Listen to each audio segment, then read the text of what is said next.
Hello everyone, मैं गोविंद स्वागत करता हूं आप सभी को आपके अपने इस यूट्यूब चैनल पर। प्रतिदिन की तरह आज मैं फिर से आप सभी के लिए एक मोस्ट इम्पोर्टेंट टॉपिक लाया हूं और आज के मोस्ट इम्पोर्टेंट टॉपिक में सिंचाई के साधन, इससे related 20 most important GK GS का प्रश्न इस वीडियो में मैं आप सभी के लिए लाया हूँ। अगर आप आने वाले किसी भी कॉम्पिटिटिव एग्जाम की, अदरवाइज आप किसी भी गवर्नमेंट एग्जाम की तैयारी कर रहे हैं और अगर आपके एग्जाम में इस टॉपिक से रिलेटेड प्रश्न पूछे जाते हैं तो मैं आपको विश्वास दिलाता हूं कि अगर आप आज का वीडियो कम्प्लीटली देख लेंगे तो आपको दूसरा वीडियो देखने का जरूरत नहीं पड़ेगा।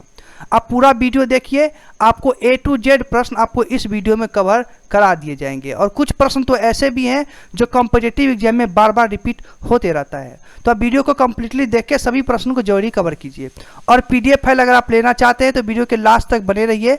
मैं आपको लास्ट में बताऊँगा कि आप PDF फाइल कहाँ से डाउनलोड कर सकते हैं। आज के वीडियो का पहला प्रश्न है कि भारत में सिंचाई का सबसे प्रमुख साधन क्या है।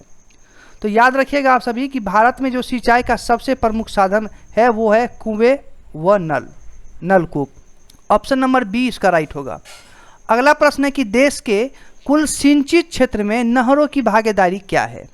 तो इस प्रश्न का जो राइट आंसर हो जाएगा वो हो जाएगा ऑप्शन नंबर ए 31.1%। याद रखिएगा आप सभी कि देश के कुल सिंचित क्षेत्र में नहरों की जो भागीदारी है वो 31.1% है। अगला प्रश्न है कि देश के कुल सिंचित क्षेत्र में कुओं और नलकूपों की भागीदारी क्या है। तो इस प्रश्न का राइट आंसर हो जाएगा ऑप्शन नंबर डी 56%। अगला प्रश्न है कि देश के कुल सिंचित क्षेत्र में तालाब सिंचाई की भागीदारी क्या है। तो इसका राइट आंसर हो जाएगा ऑप्शन नंबर ए 6%। यानी देश के कुल सिंचित क्षेत्र में तालाब सिंचाई की भागीदारी कितनी है, तो 6% है। आप सभी प्रश्न को अच्छे से जरूर कवर कर लीजिएगा।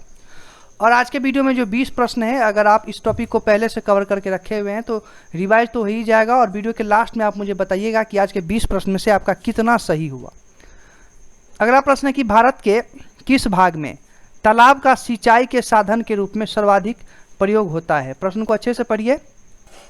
इस प्रश्न का राइट आंसर हो जाएगा ऑप्शन नंबर बी दक्षिणी। भारत के दक्षिणी भाग में तालाब का सिंचाई के साधन के रूप में सर्वाधिक प्रयोग होता है, दक्षिणी भाग में। ऑप्शन नंबर बी राइट होगा, याद रखिएगा आप सभी। अगला प्रश्न है कि निम्नलिखित में से किस राज्य का सर्वाधिक कृषि क्षेत्र तालाबों द्वारा सिंचित किया जाता है। तो तमिलनाडु राज्य का सर्वाधिक कृषि क्षेत्र जो है वो तालाबों द्वारा सिंचित किया जाता है। ऑप्शन नंबर ए राइट होगा। अगला प्रश्न है कि निम्नलिखित में से किस राज्य में नलकूपों द्वारा सिंचित भूमि क्षेत्र सबसे अधिक है।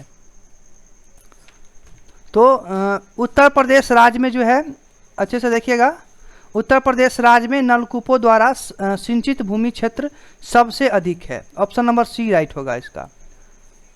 अगला प्रश्न है कि भारत में नहर द्वारा सिंचाई में कौन सा राज्य अग्रणी है।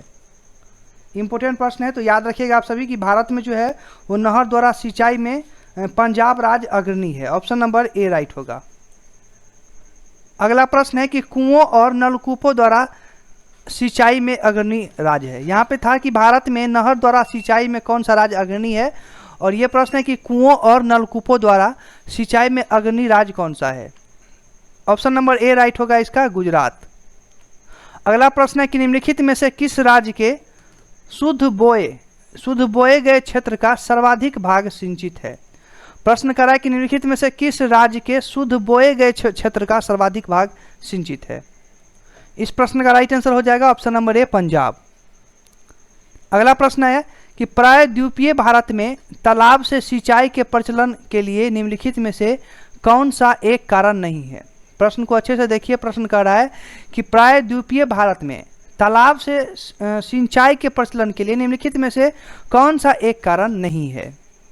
4 ऑप्शन है, ऑप्शन को आप अच्छे से पढ़िए। निगेटिव प्रश्न पूछ रहा है तो निगेटिव आप लोग को उत्तर भी चूज करना है। इस प्रश्न का राइट आंसर हो जाएगा ऑप्शन नंबर डी होगा इसका राइट। अच्छे से देखिएगा, डी राइट होगा इसका।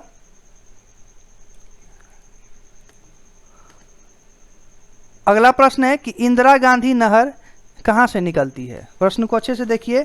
कह रहा है कि इंदिरा गांधी नहर कहाँ से निकलती है, तो ये निकलती है हरिके बांध से। ऑप्शन नंबर बी राइट होगा, हरिके बांध। अगला प्रश्न है कि इंदिरा गांधी नहर या राजस्थान नहर को किस नदी से जल मिलता है। क्या तो इसका राइट आंसर हो जाएगा ऑप्शन नंबर डी, सतलज।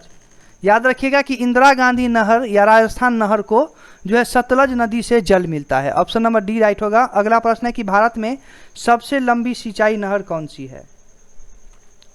तो इंदिरा गांधी नहर जो है वो भारत में सबसे लंबी सिंचाई नहर है। ऑप्शन नंबर सी राइट होगा, इंदिरा गांधी नहर।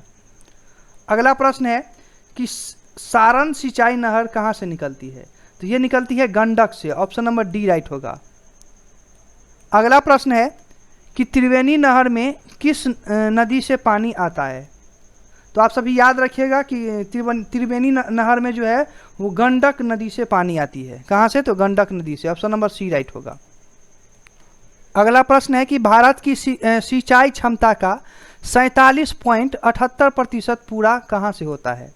तो भारत की जो सिंचाई क्षमता का 47.78% जो है वो लघु एवं बृहद परियोजना से पूरा होता है। ऑप्शन नंबर बी राइट होगा। अगला प्रश्न है कि भारत के किस क्षेत्र में अत्यधिक असिंचित खेती की जाती है? ये भी इंपॉर्टेंट प्रश्न है, एसएससी 2011 में पूछा हुआ प्रश्न था। तो इस प्रश्न का राइट आंसर हो जाएगा ऑप्शन नंबर बी, ढक्कन के पठार। और आज के वीडियो का आखिरी प्रश्न देखेंगे हम सभी। प्रश्न है कि बंकिंघम नहर कहाँ पे स्थित है? तो बंकिंघम नहर जो है वो कोरोमंडल तट पर स्थित है। याद रखिएगा कहाँ पे स्थित है बंकिंघम नहर? तो कोरोमंडल तट पर। ऑप्शन नंबर सी राइट होगा इसका, कोरोमंडल तट। तो आज के वीडियो में 20 मोस्ट इंपोर्टेंट जीके जीएस के प्रश्न थे सिंचाई के साधन से रिलेटेड। उम्मीद है कि ये सभी प्रश्न आपके आने वाले किसी भी एग्जाम में काफ़ी ज़्यादा इम्पोर्टेंट होगा और आपके एग्जाम के लिए हेल्पफुल भी होगा। तो आज के लिए बस इतना ही। अगर आप लोग को वीडियो अच्छी लगी हो तो वीडियो को लाइक जरूर कीजिएगा और जाते जाते चैनल को भी सब्सक्राइब कर लीजिएगा। मैं प्रतिदिन इसी तरह के मोस्ट इंपोर्टेंट टॉपिक और मोस्ट इंपोर्टेंट प्रश्न चैनल पर अपलोड करते रहता हूं। तो फिर मिलेंगे नेक्स्ट वीडियो में इसी तरह के मोस्ट इंपोर्टेंट टॉपिक लेके। तब तक के लिए मैं गोविंद आप सभी से इजाज़त चाहता हूँ। वीडियो को देखने के लिए धन्यवाद।